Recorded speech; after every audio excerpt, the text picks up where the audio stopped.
voyons, qu'est-ce qui se passe? Ah, je sais pas, je me tourne un peu les pouces en ce moment. Se tourner les pouces, ça veut dire n'avoir rien à faire. Mais c'est les vacances, c'est l'été! Ah, je sais pas, il y a rien qui me tente, là. Ah, tiens, moi j'ai une idée. Je pense que j'ai quelque chose que je pourrais faire. J'ai pas trop confiance dans les idées d'arc-en-ciel, ça me fait un petit peu peur, ça. Tadam! Tu vas pouvoir aller laver les toilettes? Ah, hop ça, j'ai plein de choses à faire finalement, désolé!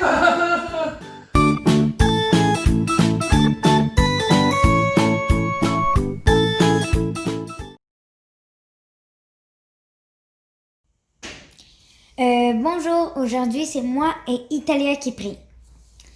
Merci Dieu pour la bonne nourriture qu'on a en abondance, même pendant la COVID. Merci pour la famille, parce que toi, tu nous as fait passer en premier avant toi, puis t'es même mort parce que tu nous aimais trop. Merci parce que maintenant c'est moins pire, puis qu'on peut plus voir des gens. Et que, on puisse plus voir des gens puis s'amuser avec eux de plus en plus. Au nom de Jésus, Amen.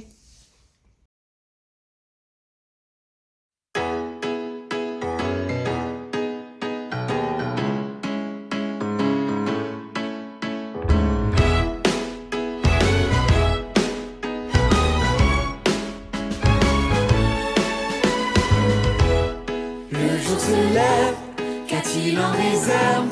Vais-je pouvoir atteindre mes rêves? Chaque matin d'une vie, de nouveaux défis, ma main de verre, un nouvel air. L'espoir se dessine, même si c'est difficile. Quand je garde les yeux fixés sur ce qu'il a fait, je ne doute plus, la vie vaut la peine d'être vécue. Oui, j'ai choisi de mettre ma confiance en Dieu. En lui j'ai laissé tout ce qui m'empêche d'avancer. Puis quelle importance, Dieu donne un sens à ce que je suis.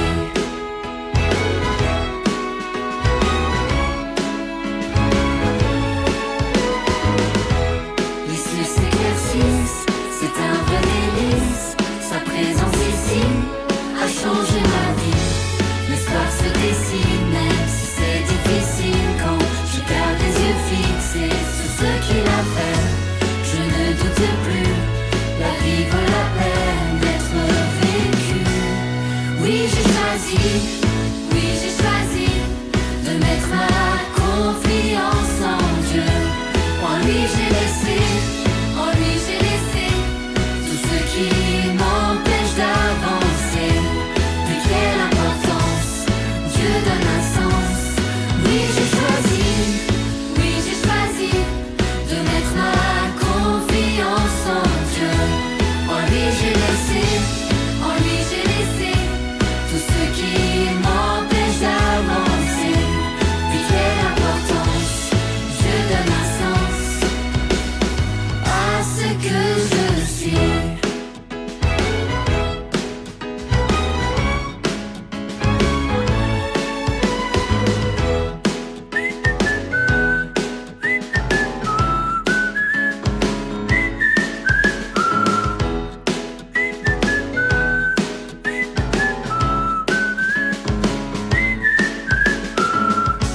L'espoir se dessine, même si c'est difficile. Quand je garde les yeux fixés sur ce qu'il a fait, je ne doute plus, la vie vaut la peine d'être vécue.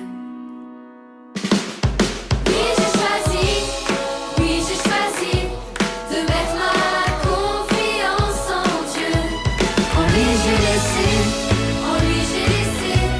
tout ce qui m'empêche d'avancer. Puis quelle importance, Dieu donne un sens. Oui, j'ai choisi de mettre ma confiance en Dieu. En lui j'ai laissé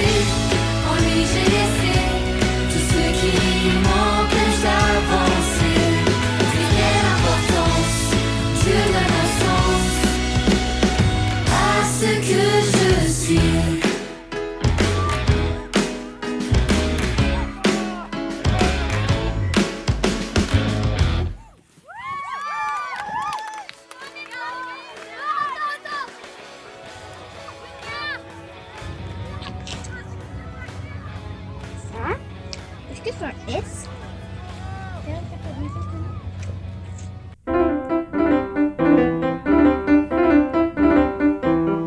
Bonjour les Explos. Aujourd'hui, je vais réciter le verset de l'été. Jean 1, 12. À tous ceux qui l'ont reçu, la parole et la lumière, à ceux qui croient en son nom, Jésus, elle a donné le pouvoir de devenir enfants de Dieu. Merci. Bonne semaine.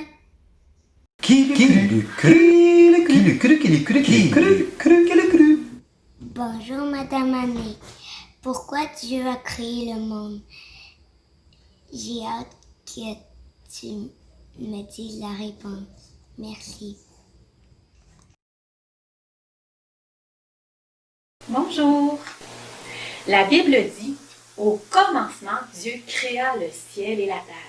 Et un peu plus loin, il est écrit que Dieu regarda tout ce qu'il avait fait et il constata que c'était très bon. Un créateur aime créer. Dieu, le créateur, aime créer des choses. Dieu a créé les humains pour que nous le connaissions et pour que nous l'aimions. Dans Jean 15, il est écrit que Jésus nous a appelés amis parce qu'il nous a fait connaître tout ce qu'il a appris de son Père. Dieu a créé des hommes, des femmes, des filles, des garçons avec qui il partagerait son amour. Et il a créé le monde pour que nous puissions y vivre et jouir de sa création. D'ailleurs, après avoir créé l'homme et la femme, Dieu les a bénis et il a invité Adam et Ève à profiter de sa création en leur donnant des arbres fruitiers à manger et en leur demandant de se reproduire et de devenir nombreux. À la semaine prochaine!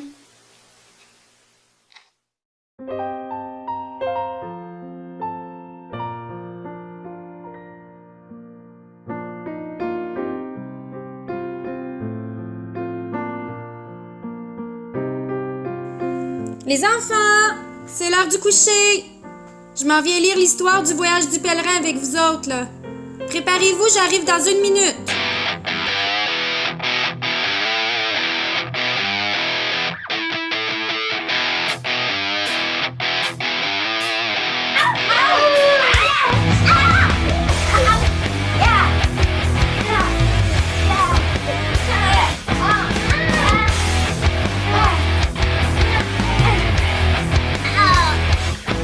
Les enfants, c'est l'heure du coucher. Je m'en viens lire l'histoire du voyage du pèlerin avec vous autres, là. Préparez-vous, j'arrive dans 1 minute.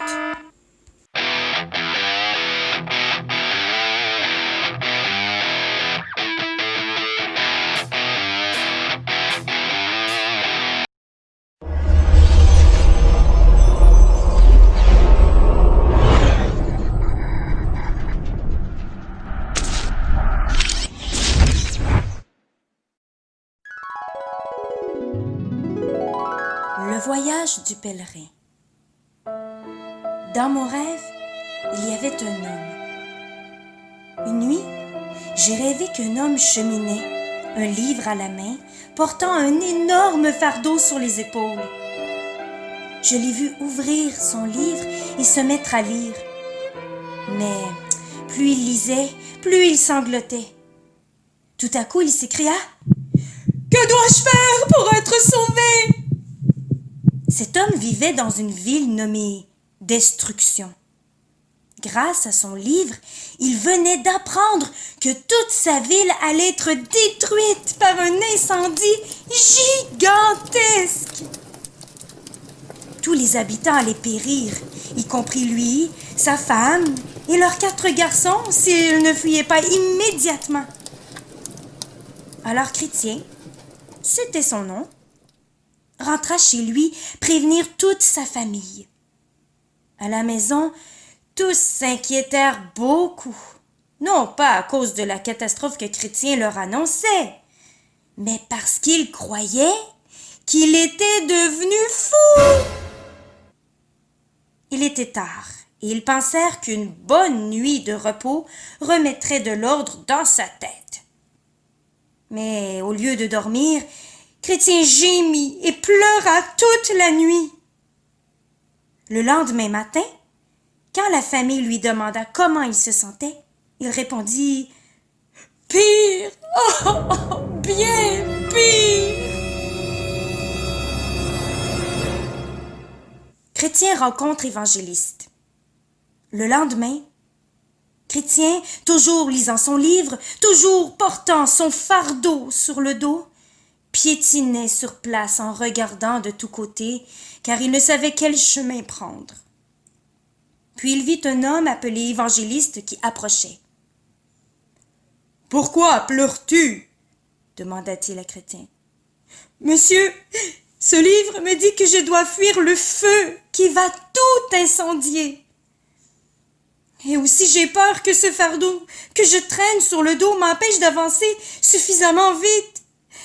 J'aimerais m'en débarrasser. »« Mais alors, pourquoi restes-tu ici ?»« Mais parce que je ne sais pas de quel côté aller. » Évangéliste montra du doigt un point très éloigné. « Tu vois cette petite porte en bois, là-bas ?»« Non, » répondit Chrétien. « Bon, est-ce que tu aperçois la lumière qui brille ?»« Oui, je la vois. » Alors fixe bien cette lumière et marche directement sur elle. Tu arriveras à la porte. Frappe. Quelqu'un te dira ce qu'il faut faire. Chrétien poursuivi par des amis. Au moment où Chrétien se mettait en route, ses amis le rattrapèrent. Les uns se moquaient de lui, les autres l'insultaient. Deux d'entre eux, appelés obstinés et inconstants, avaient même l'intention de lui faire rebrousser chemin et le rattrapèrent. « Pourquoi êtes-vous venus ?» leur demanda Chrétien. « Pour te supplier de revenir avec nous. »« Dans ce cas, vous perdez votre temps. Vous habitez la cité de la destruction. C'est plutôt vous qui devriez venir avec moi. »« Quoi ?» répliqua obstiné. « Laisser nos maisons et nos amis ? Oui, je suis à la recherche d'un royaume éternel où nous vivrons pour toujours. Lisez donc mon livre. » Quelle bêtise! Tu nous ennuies avec ton vieux livre. Reviens avec nous, s'écria obstiné. Non! Inconstant, qui était resté silencieux jusque-là, intervint. Si ce que dit Chrétien est vrai, je veux bien partir avec lui. Comme tu voudras, répondit obstiné. Je rentre chez moi tout de suite. Je ne veux pas rester une minute de plus avec deux imbéciles. Et ils se séparèrent. Obstiné rentra chez lui, tandis que Chrétien et Inconstant poursuivirent leur route. La discussion des deux voyageurs était très animée. « Parle-moi de l'endroit où nous allons, » demanda Inconstant. « On nous donnera des couronnes de gloire et des vêtements aussi lumineux que le soleil, » disa Chrétien. « Merveilleux, et quoi d'autre encore? » « Il n'y aura plus de pleurs. Le roi du pays enlèvera toutes les larmes de nos yeux. » « Je suis heureux d'entendre tout cela. Dépêchons-nous. » Mais j'ai bien peur de ne pas pouvoir marcher plus vite avec ce fardeau que je traîne sur le dos.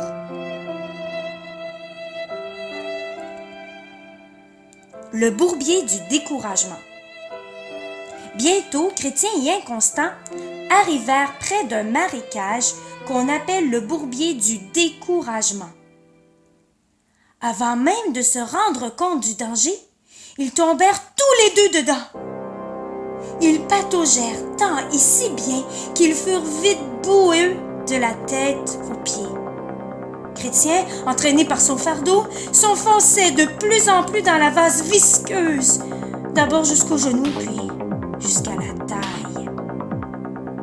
« Chrétien, où es-tu? Où es-tu? » appela Inconstant. « Je n'en ai aucune idée. » Alors Inconstant, furieux, rebroussa chemin en disant « Ah oui, la récompense que tu m'avais promise! Si à peine partis, nous avons déjà tant de tracas que nous réserve la suite! » Et Constant sortit du bourbier du découragement où il était tombé et courut vite chez lui prendre un bon bain chaud. Pendant ce temps, Chrétien continuait à se débattre pour traverser le marécage. Arrivé enfin de l'autre côté, le fardeau qu'il portait sur le dos l'empêcha de se hisser sur la berge. C'est juste à ce moment-là qu'un homme appelé Secourable arriva. « Que faites-vous ici ?» demanda-t-il. « N'avez-vous pas vu le gué? »« Quel gué? En tout cas, je suis tombé dedans avant de voir le danger. »« Allez, donnez-moi la main. » Et Secourable le tira jusqu'à la terre ferme. Chrétien poursuivit son chemin vers la petite porte en bois. C'est la fin pour ce soir, mes enfants. Dans le prochain épisode, nous allons voir que Chrétien rencontre Mondain. Plein d'aventures à l'horizon. Quel danger se dresse contre Chrétien? C'est à suivre.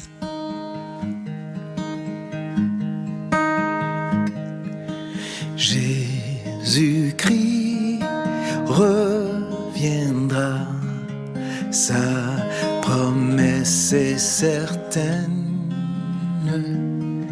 Ses enfants, il prendra à sa venue soudaine.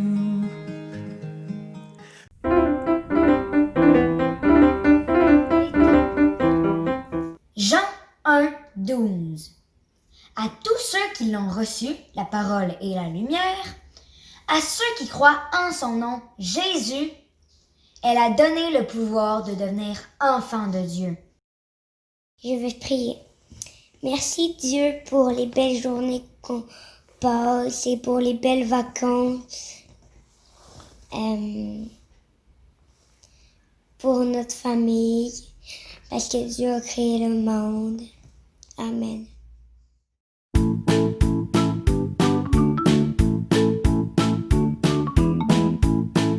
Hey Horatio, qu'est-ce que tu fais? Ah, quand je décide de reconsidérer ton œuvre, je me suis dit, même si ça me tente pas de faire les toilettes, je savais que ça allait te faire plaisir. Merci Horatio, c'est vrai que ça me fait plaisir. Et les explos, si jamais vos parents vous demandent de l'aide cet été, n'hésitez pas à les aider parce qu'ils vont être très contents. Même des fois que vous pouvez leur demander « Maman, est-ce que je peux faire quelque chose pour toi? Papa, est-ce que je peux t'aider à faire quelque chose? » Je suis certaine qu'ils vous diront pas non. Alors je vous souhaite un bel été et on se revoit très bientôt. Au revoir!